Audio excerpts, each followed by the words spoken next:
तुम ही से सांसें, तुम ही से धड़कन, तुम ही से जिंदा वतन हमारा। जवानों तुमको है आज दिल से नमन हमारा, नमन हमारा। जवानों तुमको है आज दिल से नमन हमारा, नमन हमारा। क्यों? प्रतिज्ञा तेरी है भीष्म जैसी, प्रतिज्ञा तेरी है भीष्म जैसी, करम कृष्ण से त्याग रघुसा, करम कृष्ण से त्याग रघुसा, करम कृष्ण से त्याग रघुसा। हमारी छाती में सांस तेरी, तू ही दीर्घ बाकी सब लघु सा। कोई तो देखे तुम्हारा साहस, मिटा के खुद को हमें संवारा। जवानों तुमको है आज दिल से नमन हमारा, नमन हमारा। नमस्कार। इस वक्त हमारे साथ मशहूर कवयित्री अनामिका अंबर जी हैं, जिनके गाए हुए गाने, जिनकी कविताएं आप आए दिन सोशल मीडिया पर सुनते होंगे। तो आज हमारे साथ हैं, आपका बहुत बहुत स्वागत है। बहुत धन्यवाद। कैसी हैं आप? मैं बहुत सुंदर हूँ, काफ़ी बढ़िया लिख लेती हूँ, गाती भी बहुत अच्छा हूँ और इतनी ताकत रखती हूँ कि मेरे शब्दों से लोग हिल जाते हैं। और भी सुनना चाहेंगे हम? सिर्फ यही इतने में काम चल जाएगा? मैं ठीक हूँ, थैंक यू सो मच। इस समय भारत जो है 77वीं आज़ादी की सालगिरह मना रहा है, तो ये बढ़िया मौका है कि आप भी मिल गई हैं, तो कुछ सुन लेते हैं। कई लोगों ने हमारे लिए अपनी जान कुर्बान कर दी, बलिदान कर दिया खुद को, तो कुछ उनके लिए कुछ पंक्तियाँ। देखिए, जिनके कारण हम जिंदा हैं, और ये कहने में कोई गुरेज नहीं है। मुझे लगता है हर कोई ये जानता है कि जिनके कारण हम सुरक्षित हैं, जिनके कारण हम सांस ले रहे हैं, जिनके कारण हम जिंदा हैं, इस प्रकार की मीटिंग्स अच्छे से कर पा रहे हैं, उनके लिए सैल्यूट है, उनके लिए नमन है। और एबीपी ने आज एक खास काम ये किया है कि उनके परिवारों को, क्योंकि उनके परिवारों का बलिदान उनसे बड़ा है, उन्होंने अपनी जान दे करके इस देश को जहाँ संभाला है, वहाँ उन्होंने अपनी पूरी दुनिया समर्पित करके इस देश को संभाला है। तो जो लोग इस समय सीमा पर तैनात हैं, जो इस समय भी हैं, जो सैनिक हैं, उनके लिए भी, और जो हमारे बीच अब नहीं हैं, जिनके कारण हम जिंदा हैं, उनके लिए भी मैं 4 पंक्तियाँ ऐसे कहूँगी कि ये हैं कौन, आखिर हम इन्हें क्यों इतना मानते हैं कि जुबां पर जय इन आँखों में धरा का मान लिख लूँ मैं। इन्हें देख करके क्या प्रतीत होता है? जुबां पर जय इन आँखों में धरा का मान लिख लूँ मैं, मेरे मज़हब की तो इतनी सी बस पहचान लिख लूँ मैं। वतन की शान में ओढ़ूँ चुनर अपने तिरंगे की, मेरी हर सांस पर अंबर में हिंदुस्तान लिख लूँ मैं। मेरी हर सांस पर अंबर में मेरी हर सांस पर अंबर ये हिंदुस्तान लिख लूँ मैं। और ये हैं क्या? जब भी निकले रण में अरी का शीश काट कर ही लौटे, हम कान्हा के हाथ से छूटे चक्र सुदर्शन जैसे हैं। भारत माँ को अर्पित मन के प्रखर समर्पण जैसे हैं। जिनका आज सम्मान हुआ वो कौन है? भारत माँ को अर्पित मन के प्रखर समर्पण जैसे हैं। शेखर और अशफाक भगत के जीवन दर्शन जैसे हैं। जब भी निकले रण में अरी का शीश काट कर ही लौटे, हम कान्हा के हाथ से छूटे, ये कान्हा के हाथ से छूटे चक्र सुदर्शन जैसे हैं। और जब किसी सैनिक को हम मिलते हैं, किसी सैनिक को देखते हैं, तो मेरा मन करता है कि ये ज़रूर कहा जाए, तुम ही से सांसें, तुम ही से धड़कन, तुम ही से जिंदा वतन हमारा। जवानों तुमको है आज दिल से नमन हमारा, नमन हमारा। जवानों तुमको है आज दिल से नमन हमारा, नमन हमारा। क्यों? प्रतिज्ञा तेरी है भीष्म जैसी, प्रतिज्ञा तेरी है भीष्म जैसी, करम कृष्ण से त्याग रघुसा, करम कृष्ण से त्याग रघुसा, करम कृष्ण से त्याग रघुसा। हमारी छाती में सांस तेरी, तू ही दीर्घ बाकी सब लघु सा। कोई तो देखे तुम्हारा साहस, मिटा के खुद को हमें संवारा। जवानों तुमको है आज दिल से नमन हमारा, नमन हमारा। हम आपको आए दिन सुनते रहते हैं, खासकर जब आप नेहा सिंह राठौर के साथ मंच पर होती हैं तो आप दोनों के बीच बड़ा खूब तीखे हमले होते हैं। नेहा सिंह राठौर के बारे में आप क्या सोचती हैं? हाँ, देखिए, एक कलाकार के बारे में एक कलाकार यही सोचता है कि सामने वाला अपनी मेहनत कर रहा है और अपने टैलेंट से वो जो देख पा रहा है उस देखने को वो अपनी कविताओं में लिख रहा है। मैं जो देख पा रही हूँ मैं अपनी कविताओं में लिख रही हूँ। आपने जिक्र छोड़ा है तो 2022 की बात है, जिस समय दूसरी बार हमारे उत्तर प्रदेश में योगी आदित्यनाथ जी जब दूसरी बार मुख्यमंत्री बनने के लिए तत्पर थे, तो उधर की जनता के मन में क्या था। देखिए, सब अपने अपने मन की बात करते हैं, साथ में एक कवि जो होता है वो समाज का दर्पण होता है। मैं मानती हूँ मैं समाज का दर्पण हूँ और ये सही भी है। और जो समाज का दर्पण होता है वो जनता के मन की बात कहता है। अब ये ज़रूरी नहीं है कि जनता सत्ता से यदि प्रसन्न है तो हम जनता के मन की बात कहेंगे तो वो प्रसन्नता निकलेगी, यदि जनता सत्ता से दुखी है तो हम जनता के मन की बात कहेंगे तो वो दुख निकलेगा। मैंने जनता के मन की बात की, यानी कि मैंने प्रसन्नता उनकी देखी और मैंने उस प्रशंसा को कहा, और यही हुआ भी। कई विवादों में घिर कर भी पुनः समर्थन पा गए, कई विवादों में घिर कर भी पुनः समर्थन पा गए। सब काबा काबा करते रह गए, बाबा फिर से आ गए। लेकिन अयोध्या में तो हार गए। देखिए, पहली बात तो ये है कि अयोध्या जो है वो एक पर्टिकुलर एक विधानसभा है। आप यदि उस पूरे को देखें, यदि उस पूरे मकाम को देखें तो आप सच्चाई का पता लगा पाएंगे कि कहाँ हार कहाँ जीत हुई है। और रही बात, मैं इसको भी बुरा नहीं मानती। मैं खुद अनामिका अंबर इस बात को कह रही हूँ, मैं इसको इसलिए बुरा नहीं मानती हूँ क्योंकि जब हम 2 कदम पीछे करते हैं या हमें थोड़ा सा पीछे को कर दिया जाता है, इसका अर्थ ये होता है कि हम फिर और तेज़ी से दौड़ लगाने वाले हैं। कुछ ऐसी बातें होती हैं जिन्हें हमें देखना ज़रूरी होता है, जिन पर चिंतन मनन, गहन चिंतन मनन करना ज़रूरी होता है, तो उन बातों को भी देखा जाएगा। और जनता का निर्णय तो सर्वोपरि है। जनता जो कह रही है वो बिल्कुल सही है। और आप ये देखिए कि जनता ने इस बार कितना शानदार काम किया। जो जीता वो भी खुश, जो हारा वो भी खुश, और जिसने वोट दिया वो भी खुश, और इन सबसे बड़ी बात ईवीएम भी खुश कि अब उस पर कोई दोष नहीं। कुल मिलाकर इस बार के चुनाव जो थे वो खुशी के माहौल के थे। हम अयोध्या में केवल इस बात को देखते हैं कि हम इस बात से खुश हैं कि इस युग में, जिस युग में हम हैं, उस युग में हम इस सौभाग्य को जी रहे हैं कि भगवान श्री राम के मंदिर का निर्माण होते हुए देखा है।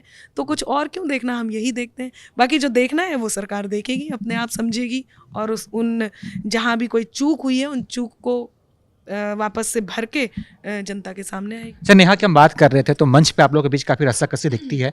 अगर मंच से जब आप लोग नीचे उतरती है तो फिर आप दोनों के बीच संबंध कैसे रहते हैं? बढ़िया बातचीत होती है? हंसते हैं कि अरे यार अनामिका ये गलत बोल दिया तुमने, फिर आपने कहा कि नेहा आपने ये गलत बोल दिया, ऐसा कुछ होता है?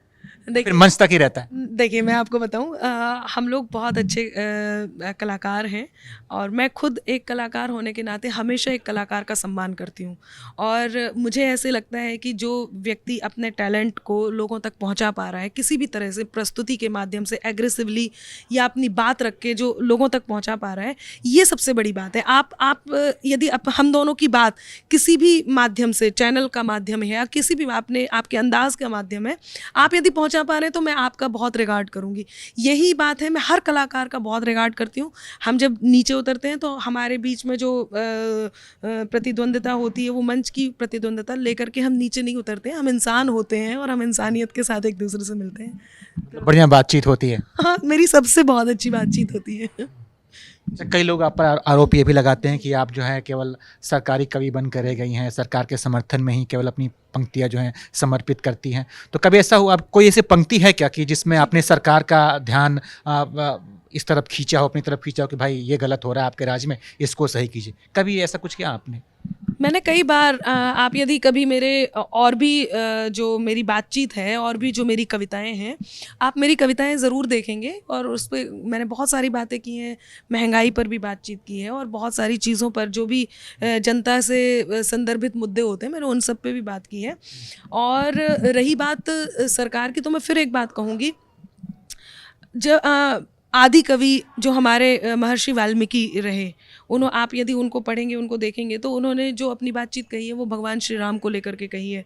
पृथ्वीराज चौहान का के राज्य का यदि आप देखेंगे तो चंद्रबर दाई ने अपने राजा को किस प्रकार से और ज़्यादा मतलब सशक्त होने के लिए प्रेरित किया है अपनी कविताओं के माध्यम से, आप वो भी देखेंगे। तो मैंने कुछ नया नहीं किया है। अब आ जाते हैं आपके इस प्रश्न पर, आपने कहा है सरकारी कहते हैं लोग। पहली बात तो वो ये है कि जो लोग सरकारी कहते हैं वो ये तो समझ ही गए हैं कि मैं असरकारी हूँ, इतनी असरकारी हूँ कि लोगों पर असर करती हूँ, और इतनी असरकारी हूँ कि मेरे लिखने से वही होता है जो मैं लिख देती हूँ। तो ये तो उनको पता चल ही जाएगा कि सरकारी हूँ कि असरकारी हूँ। दूसरी बात, मैं इस बात को एक तमगे की तरह मानती हूँ, खिताब मानती हूँ। उसका कारण ये है, जब मुग़लों ने देश पर आतंक किया था, उस समय हमारी सांस्कृतिक धरोहर का, हमारी जो पारंपरिक धरोहर थी, उसका क्षरण हुआ था। उस सांस्कृतिक धरोहर का पुनर्निर्माण करना, उसको संरक्षित करना, उसको पुनर्रक्षित करना, उसको वापस लेकर के आना, यदि किसी विचारधारा का समर्थन करना, जिस विचारधारा ने ये लेकर के आए हैं, उस विचारधारा का समर्थन करना यदि सरकारी है, तो फिर मैं मानती हूँ कि मैं सरकारी हूँ। अनुच्छेद 370 हटना, यदि इस बात पर कुछ लोग इसके पक्ष में बोलते हैं और उस विचारधारा का समर्थन करते हैं, और मैं उस विचारधारा से का समर्थन करती हूँ, और यदि ये सरकारी है तो मैं सरकारी हूँ। भगवान श्री राम के मंदिर का निर्माण होना, इस विचारधारा का समर्थन करना यदि सरकारी है तो मैं सरकारी हूँ। सेना को संबल देना, सेना के आज हमारे पास ब्रह्मोस्त्र और पता नहीं कितना हमारा शास्त्रागार भरा हुआ है। अग्निवीर पर भी तो सवाल उठ ही रहे हैं। इस देखिए, वो पक्ष देखने की बात है। खूब आतंकी घटनाएं भी हो रही हैं कश्मीर में। आप ये देखिए कि इनका रिजल्ट क्या है। बात ये, कोई यदि मुद्दा निर्णायक जोन में है तो उसका इंतज़ार करना ज़रूरी होता है।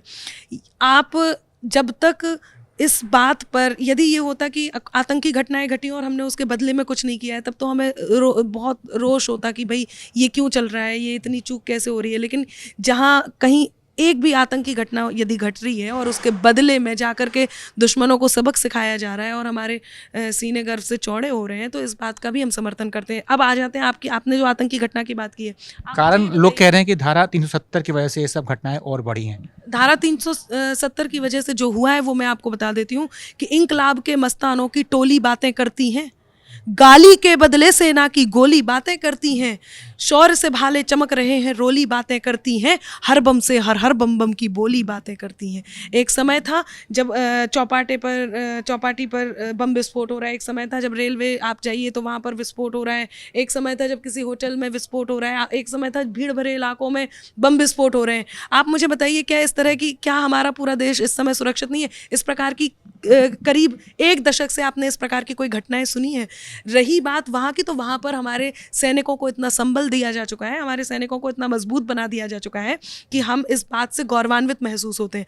और इसके बाद भी यदि कोई कह रहा है तो उनसे मैं यही कहूँगी कि गद्दारों की कमी नहीं है। जहर वाणी का त्याग है वो हर एक विद्वेष को छोड़ें, विषैले दंत वाले इस मधुर परिवेश को छोड़ें, जिन्हें रहना पिटारे में रहें वो शौक से, लेकिन जिन्हें आस्तीन में रहना है मेरे देश को छोड़ें। तो जितनी भी घटनाएं होती हैं, जो कुछ भी होता है, वो केवल गद्दारी के कारण होती है। बाहर के दुश्मनों से इतना खतरा नहीं है जितना कि हमारे घर में दोस्त बनकर रह रहे दुश्मनों से है। और इसी बात के विरोध के विचारधारा का समर्थन करना यदि सरकारी है तो मैं सरकारी हूँ। हमारे सनातन को डेंगू मलेरिया कहा गया, गाली दी गई, यदि उस सनातन के डेंगू मलेरिया कहे जाने वाले विरोध की विचारधारा का समर्थन करना यदि सरकारी है तो फिर मैं सरकारी हूँ। राष्ट्रहित की बात करना यदि सरकारी है तो मैं सरकारी हूँ। राष्ट्रहित में बोलना, राष्ट्रहित में कविता लिखना, जनता के मन की बात कहना यदि सरकारी है तो फिर ठीक है, सरकारी हूँ। जैसे इस बार यूपी में अखिलेश यादव की पार्टी जो है खूब सारे सीटें जीत कर लाई है और सबसे बड़ी पार्टी बनी है यूपी में लोकसभा चुनाव में इस बार। तो कहें क्या कि अब जो लोग इस विचारधारा को मानते हैं या फिर ये विचारधारा थोड़ी सी कमज़ोर पड़ी है यूपी में? देखिए, विचारधारा कोई सी भी कमज़ोर नहीं पड़ी है। कई बार उनकी ज़्यादा मजबूत हो रही है ना। कई बार मैं बताती हूँ, ये जनता का भी ओवर कॉन्फिडेंस मान लीजिए। कई बार ये हो जाता है, हम लोगों को ऐसे लगता है कि क्या फ़ायदा वोट जा करके देना है, हमारे यहाँ सब सही तो चल रहा है, सब सही हो ही जाएगा। तो मैं आपके इस चैनल के माध्यम से एक बात ज़रूर कहना चाहूँगी किसी को भी जिताइए। मैं किसी पार्टी की प्रवक्ता नहीं हूँ, ना मैं किसी पार्टी के लिए यहाँ पर बैठकर वोट मांग रही हूँ। आपको जो सही लगता है वही सत्ता में होना चाहिए, वही उसी की सरकार होनी चाहिए। कभी भी मैं भी समाज का एक हिस्सा हूँ, मेरे भी वोट डालने से फ़र्क पड़ता है और मेरे भी सरकार के कुछ भी करने से मुझ पर भी फ़र्क पड़ता है। तो यदि आप ये कह रहे हैं कि मैं निष्पक्ष हो जाऊं तो मैं वहाँ पर जाऊंगी तो मैं सारे बटन दबा के आ जाऊंगी, फिर तो कोई फ़ायदा, या नोटा दबा के आ जाऊंगी, तो ऐसा नहीं है। मुझे भी एक बंदा चुनना होता है, मुझे भी एक कैंडिडेट चुनने का पूरा अधिकार है। तो हर व्यक्ति को अपने लिए जो बेस्ट है, अपने लिए जो सरकार उन्हें चुननी है, उसका अधिकार है। तो इस अधिकार का प्रयोग हम केवल इसी से कर सकते हैं कि हम जाएं और वोट दे करके आएँ। तो यही कुछ कमी रह गई है, यहीं कुछ चूक रह गई है। लोगों को ये विश्वास था, इस आत्मविश्वास ने भी कहीं ना कहीं लोगों के मन की नहीं होने दी।